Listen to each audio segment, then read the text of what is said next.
Bad people rewarded, good people hurt. A senior, longtime veteran video game engineer named Tim Crossman transferred from Atari Games' Coin Ops division into our consumer group division. He wanted to shift his focus to home game experiences away from the big arcade games. His first project was a version of San Francisco Rush for the Nintendo 64. Tim was trying to escape burnout in Atari and had lost much of his motivation to do honestly much of anything. He imagined he could be a solo engineer and make Nintendo 64 games with only needing audio and art interactions. And since he planned to downport arcade coin-op games to home video consoles like the Nintendo 64, he envisioned using downsampled art, sound, and music for the most part. He thought he could basically be solo independent. Atari Games attracted the greatest of the greats within the game industry. However, extraordinary people seem to have extraordinary problems and baggage. Tim was no exception. He had extraordinary coding skills, but he had a lot of personal problems. Tim had a big cocaine addiction. When he did not have a coke problem, he turned to hard liquor. The consequence was an unpredictable Tim Crossman at any given hour or day. He had cocaine, or he had hard liquor. Sometimes he had both. Yelling at the top of his lungs became an expected behavior of Tim. Even striking and shoving fellow employees that he disagreed with was not uncommon. Tim was unstable. He joined Tengen, the consumer division of Atari, as a wild man. And he got wilder afterwards. Tim's raw talent as a coder was strong. So strong that Atari forgave most of his transgressions and bad behavior problems. But eventually, Atari Tengen could no longer look the other way, as Tim had become so belligerent that legal counsel advised the company should terminate his employment and place a gag order against him from sharing details on any prior cover-ups the company may have done to protect him. And so, Atari was going to end Tim's career. Atari had a history of protecting its employees from themselves, but there came a time when someone had fallen so far that even they could no longer protect them. Tim fell that far. Tim Crossman had reached the point of no return for Atari Games. He was fired by asking him to resign and become a contract developer for Atari Games Tengen. The consequence of being a raging alcoholic and cocaine-addicted lunatic was that Tim was rewarded with a lucrative contract to develop the Hot Wheels IP on Nintendo 64 for Atari Tengen. Again, how is it that bad people get lavish rewards and wealth handed to them, and I must work my butt off to attain scraps? I wondered if my beliefs of integrity and morality and ethics have been flawed. I considered the ramifications, rewards and punishments, for being a libertine, money-grubbing, untrustworthy louse. Being bad was wrong on the inside. I struggled to identify more successful good people than bad people. And here was Tim, the untrustworthy guy, money-grubbing libertine. Paid a lot. In fact, I concluded 9 out of 10 people I think are selfish and bad. And those same 9 out of 10 people generally are more successful than the 1 out of 10 people that had genuine integrity and personal ethics. I developed an integrity test over time. Gather a group of people together, ideally over dinner or drinks, so the conversation is casual and loose. Ask each person to answer, how many people out of 10 will lie to benefit themselves or avoid trouble? most people will start admitting it could be as high as 7, up to 9. It is an eye-opening experience for people to hear high numbers from their peers, that many people they believe would lie to benefit themselves. Then, ask every person, how many people out of 10 will lie to benefit themselves, but also at the expense of someone else? Most people imagine fewer people would lie if it would hurt someone else, and so their numbers drop about half, typically around 4 to 6 out of 10. It surprises people again to draw a percentage comparison, telling them that means 40 to 60% of people will hurt someone to benefit themselves.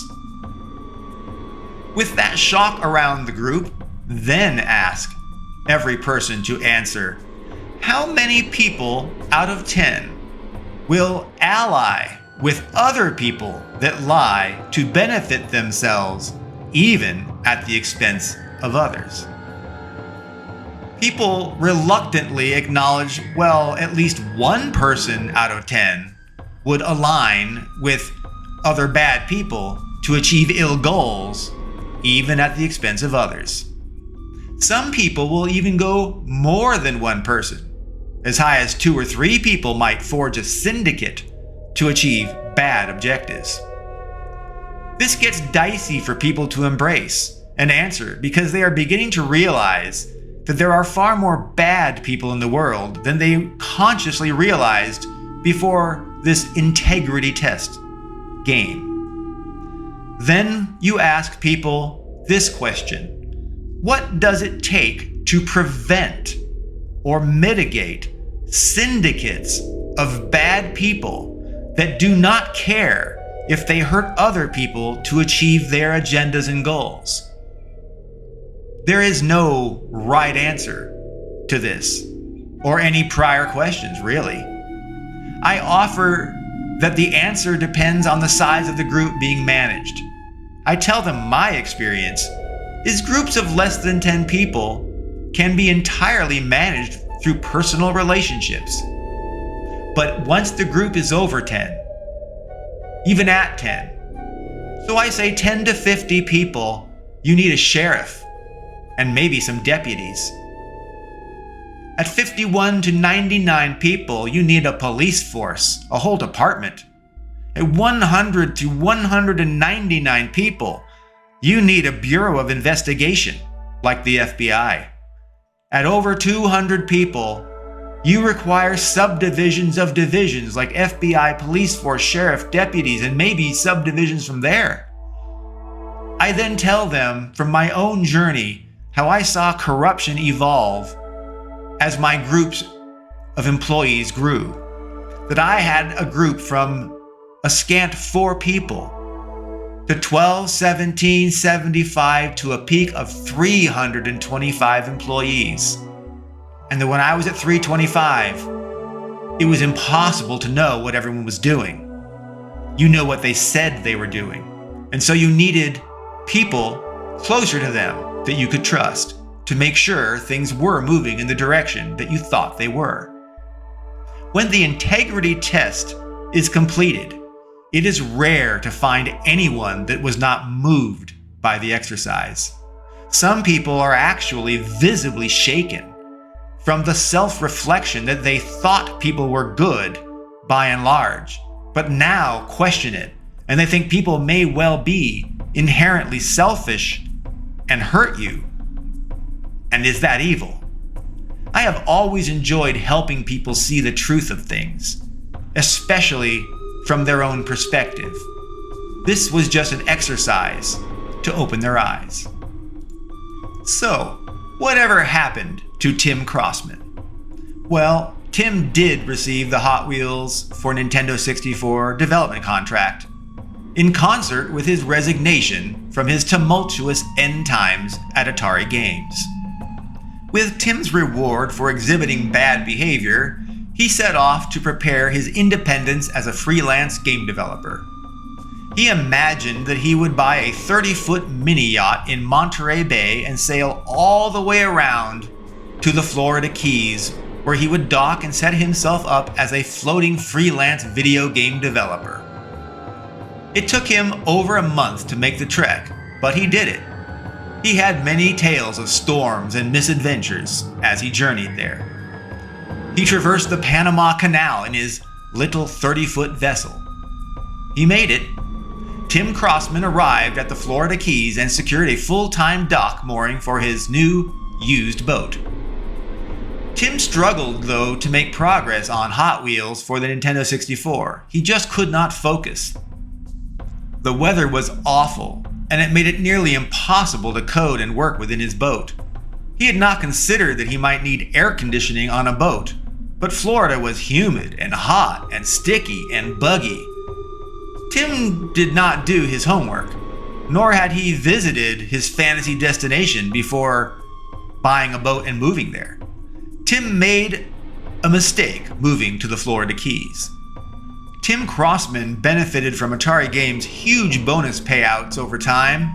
He was phenomenally successful in coin-op video games. Tim had made a lot of money. However, Tim spent a lot of money.